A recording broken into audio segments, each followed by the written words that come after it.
Welcome to the MSB lecture series on the chemistry of main group elements. In my last lecture, I started discussion on oxides of halogens.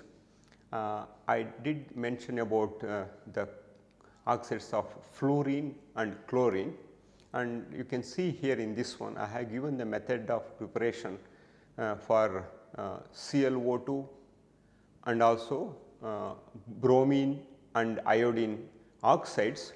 So, one can see these things. I had already discussed these things in my previous lecture, the preparation. So, if you take bromine and pass ozone at 195 Kelvin, initially you get Br2O3, and on further addition of one more equivalent of ozone, it gives Br2O5. So, the course of this reaction can be monitored visually because of the color change, and of course, iodine with oxygen, it gives I2O5. Br2O5 is thermally unstable, whereas I2O5 is stable up to 573 Kelvin. I2O5 is a white hygroscopic solid prepared by dehydration of iodic acid. The reaction is reversed when I2O5 dissolves in water. For example,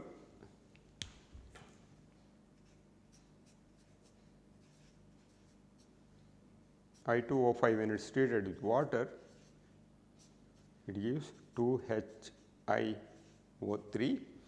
I2O5 is used in analysis of carbon monoxide.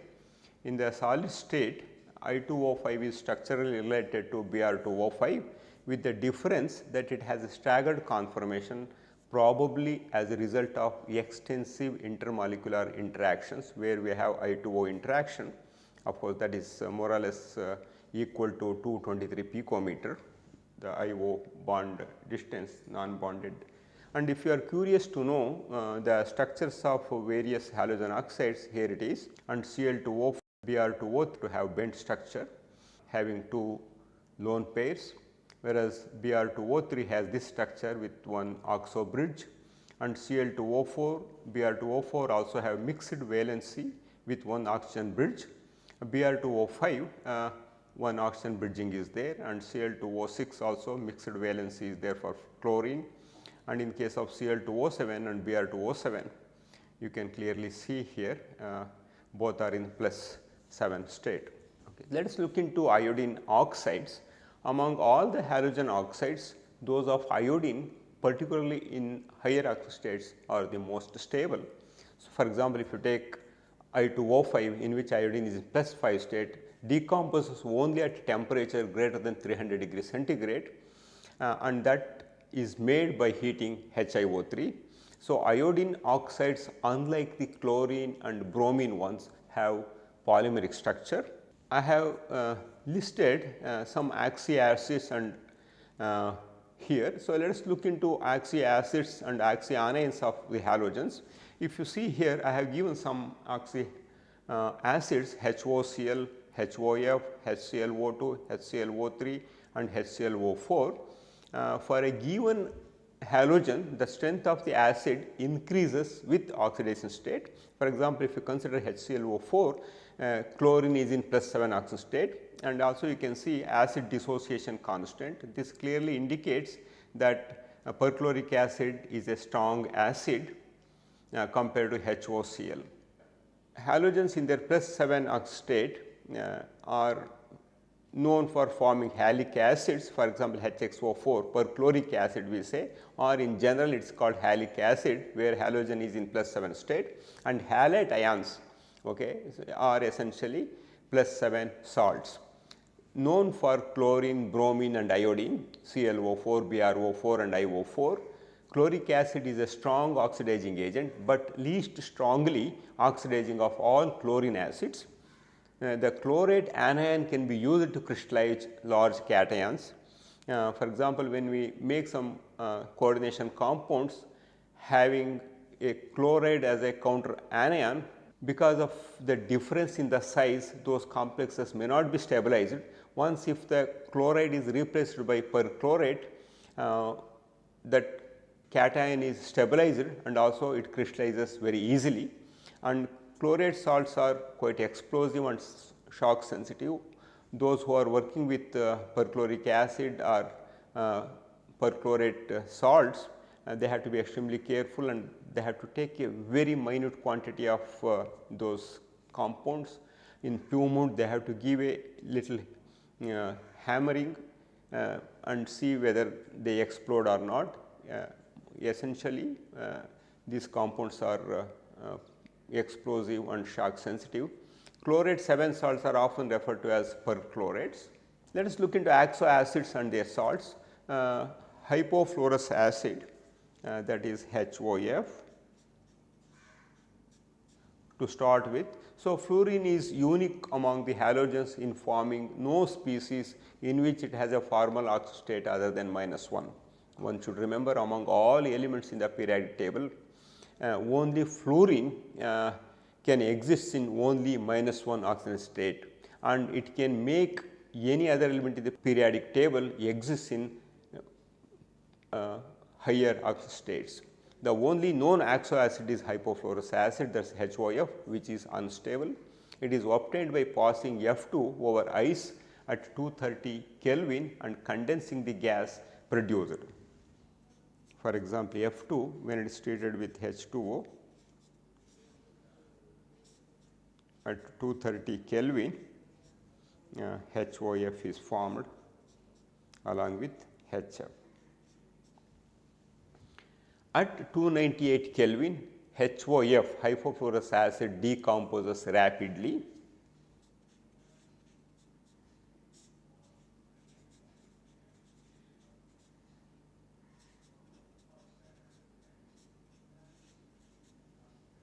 The strength of the oxyacids varies systematically with the number of oxygen atoms on the central atom. If you look into periodic acid H5IO6 with iodine in +7 state, it is analogous of perchloric acid, and of course, it is a very weak acid with pK value of 13.29. The oxygen atoms in the conjugate base, that is H4IO6 minus, are very labile on account of the rapid equilibrium. I have given the equation here. The halogen oxyanions form metal complexes, including the metal perchlorates and also periodates. Okay. Now, let us look into the interhalogen compounds and also polyhalogen ions. All these interhalogen compounds can be prepared by direct combination of elements, and where more than one product is possible. So, one can anticipate when simply while combining two elements more than one product. The outcome of the reaction is controlled by temperature and relative proportions of the halogens. Reactions of fluorine with the later halogens at ambient temperature and pressure gives ClF, BrF3 and also IF5, but increased temperature gives higher halogen interhalogen compounds such as ClF3, ClF5, BrF5 and also IF7.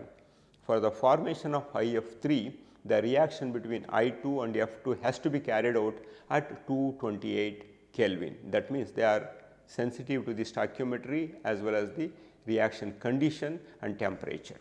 Of course, interhalogen compounds can be classified into three categories: neutral compounds, cationic compounds and also anionic compounds.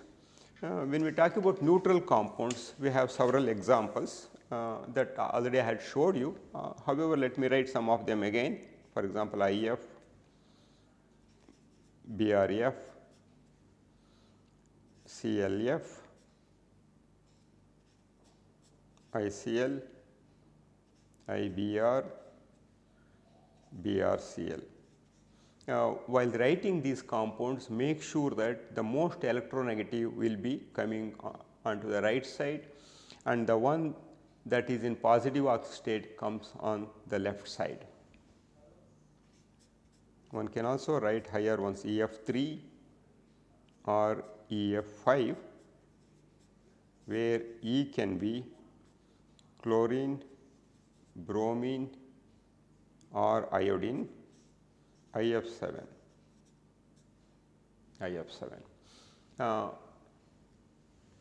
For the synthesis of interhalogen cations and anions, we have to use different reagents. So, here fluoride compounds are generally formed by addition or removal of fluoride from a parent neutral compound. For example, one can add fluoride or one can remove fluoride. That means one should think of reacting with fluoride donors or fluoride acceptors. For example, when we add fluorine to ClF3,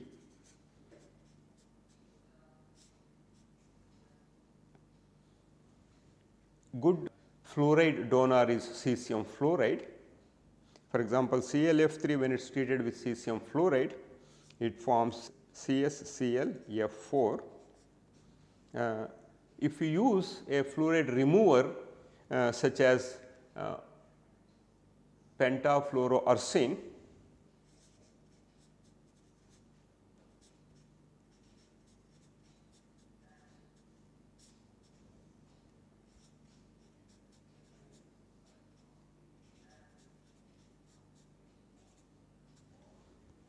so this is F removal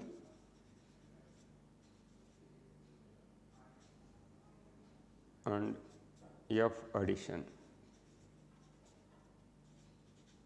Okay.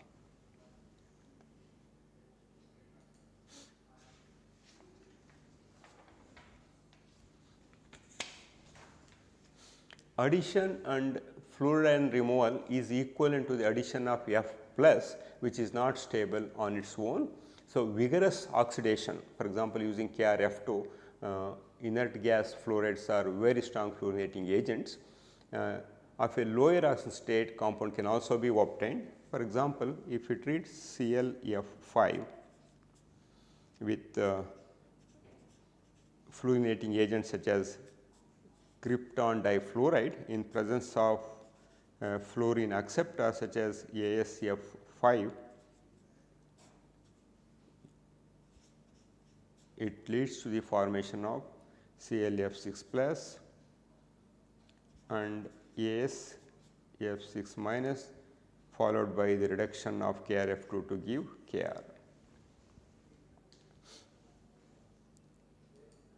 Okay. The most stable of the diatomic molecules are essentially ClF and ICl.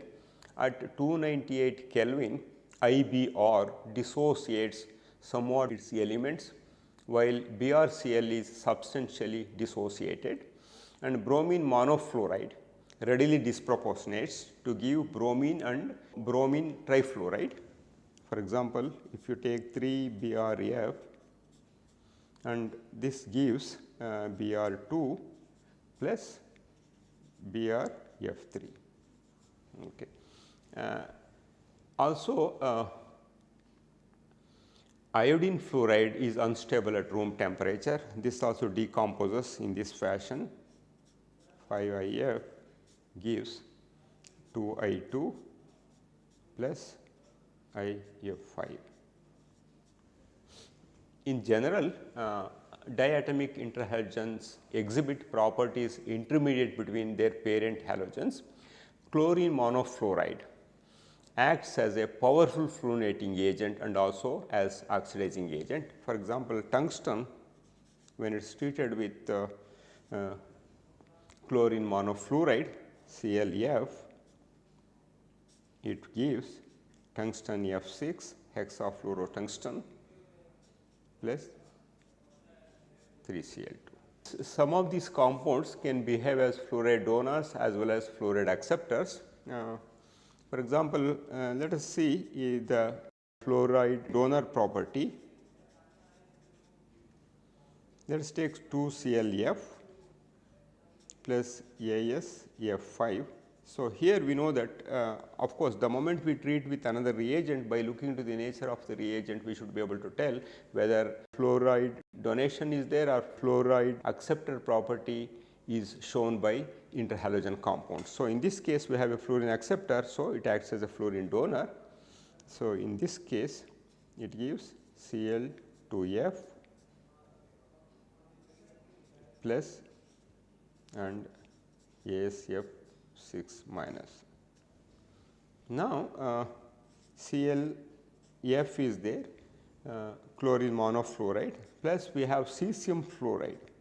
So, since cesium fluoride is a very good fluoride donor, so here essentially interhalogen compound should act as fluoride acceptor. It gives CS Cl F2 minus. Okay. So, that means by looking into the nature of the other reagent, we should be able to conclude about the behavior of interhalogen compounds, whether they act as donors or acceptors of fluoride ions.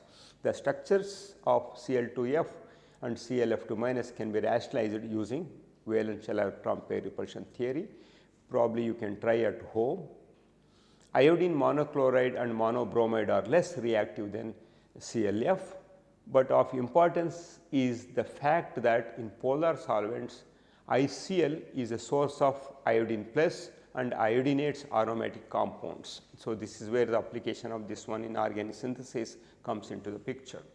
The higher interhalogen compounds contain fluoride and are extremely reactive, exploding or reacting violently with water or organic compounds.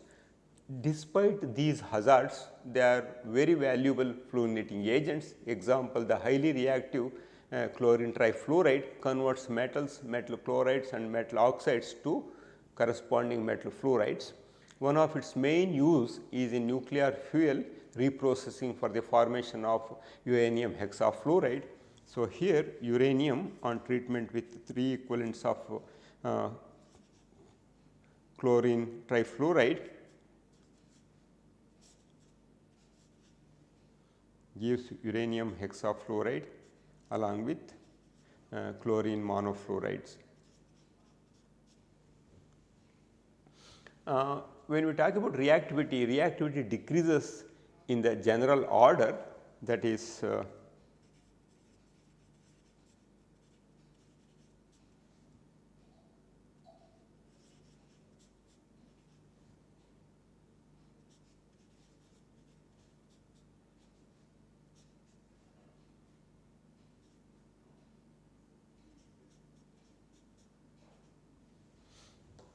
so, within a series having common halogens, the compound with the highest value of N is the most reactive.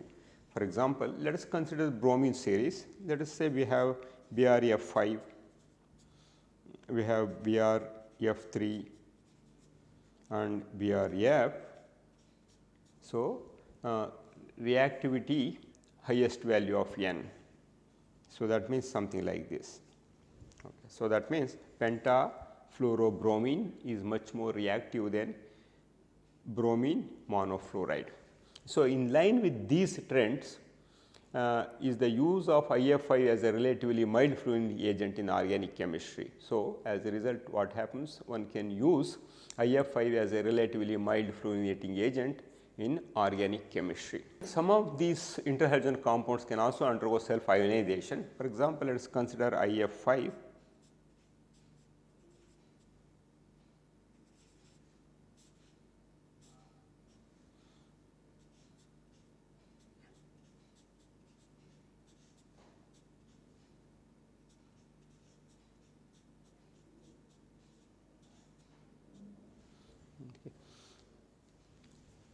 Although ClF5 does not form stable complexes with alkali metal fluorides at 298 Kelvin, but does react with cesium fluoride or tetramethyl ammonium fluoride at low temperature to give salts containing ClF6 plus ions.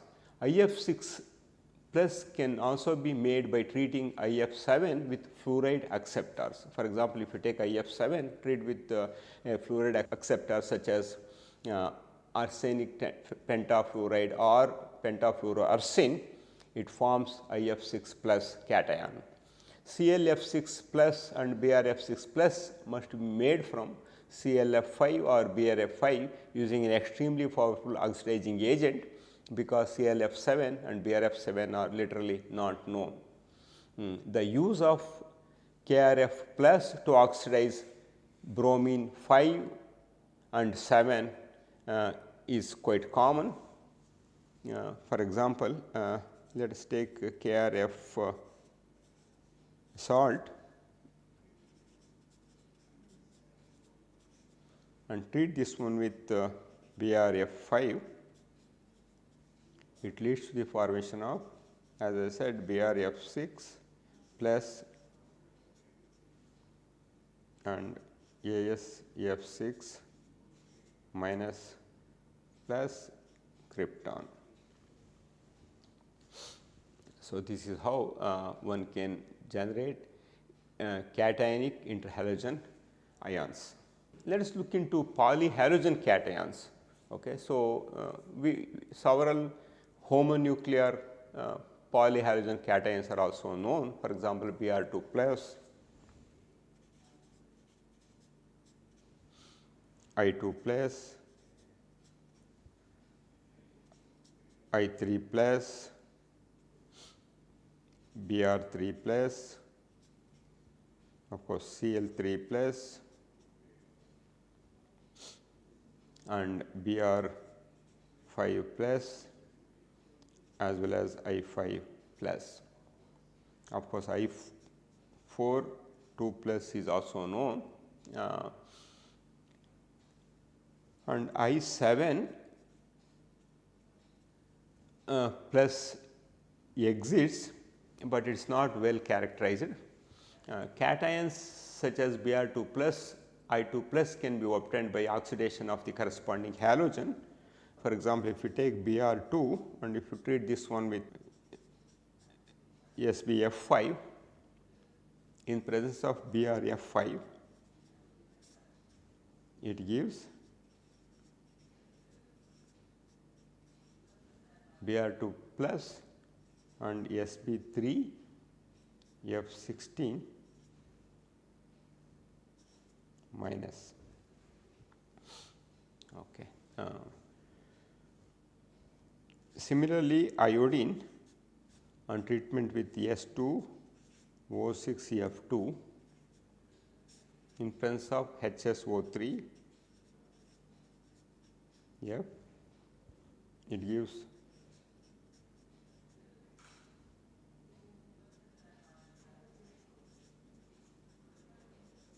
minus. So, in case of this compound here,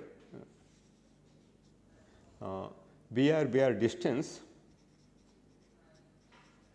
is 215 picometer, and in case of iodine compound, corresponding iodine compound, II distance is 258 picometer.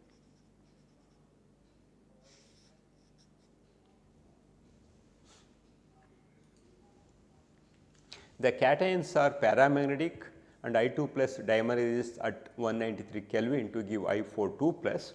The structure has been determined for the salt I4 and Sb3F16, SbF6, and here there is a significant cation anion interaction is there. The cations Cl3 plus, Br3 plus and I3 plus are bent as expected from VSEPR theory, and the XX bond lengths are similar to those in gaseous X2. For example, we consider I2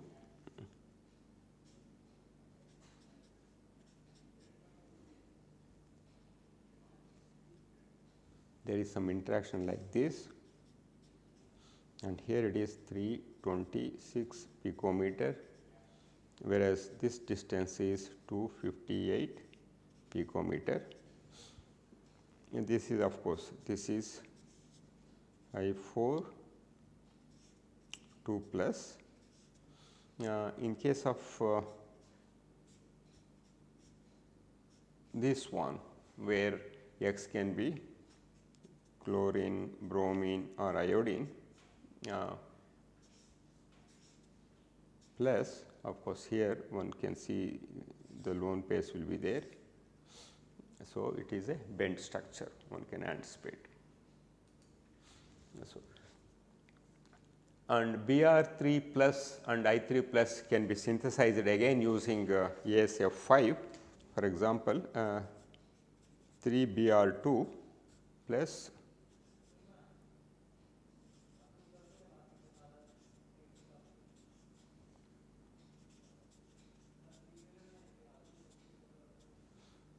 gives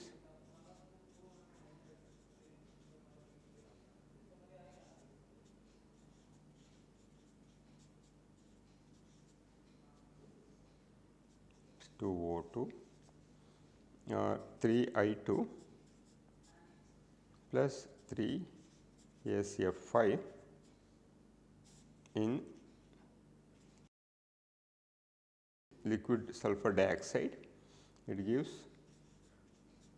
I3 plus ASF6 minus plus ASF3. Uses of higher concentrations of I2 in the reaction between I2 and ASF5 reaction leads to the formation of I5 plus as well. So, even using extremely powerful oxidizing agents such as O2 plus, it has not possible so far to obtain the free Cl2 plus ion by oxidizing Cl2. Of course, here because of little higher electronegativity, it seems it is not possible.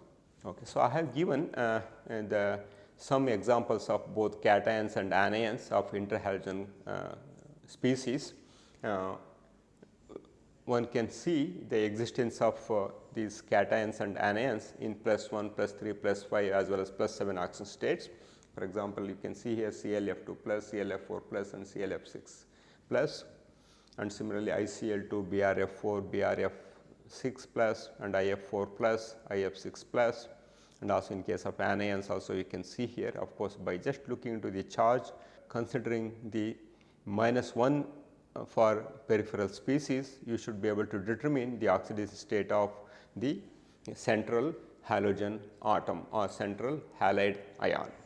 So, let me summarize the chemistry of group 17 elements. The important feature of the chemistry of the halogens or the formation of halide anions are covalent compounds with strong M to X bonds, where M can be a main group element or a transition element. Many interhalogen species are known as neutral, cationic and anionic species and are most stable when the central atom is iodine and peripheral atoms are fluorine. That means IF3, IF5, IF7 are much more stable compared to ClF3 or BrF3 like that. Interhalogen compounds are ideal examples to arrive at various geometries using valence shell electron pair repulsion theory. Of course, while discussing valence shell electron pair repulsion theory, I have given several examples of interhalogen species. Fluorine is an extremely reactive element, able to stabilize the highest oxygen states in compounds with other elements. A wide range of oxyacids and oxyanions are formed, except those of fluorine. All are strong oxidizing agents. This I conclude the discussion on the chemistry of group 17 elements. In my next lecture, I will be discussing the chemistry of group 18 elements. Only two more aspects will be left, the chemistry of group 12 elements, that is zinc, cadmium and mercury, and then the organometallic chemistry of main group elements.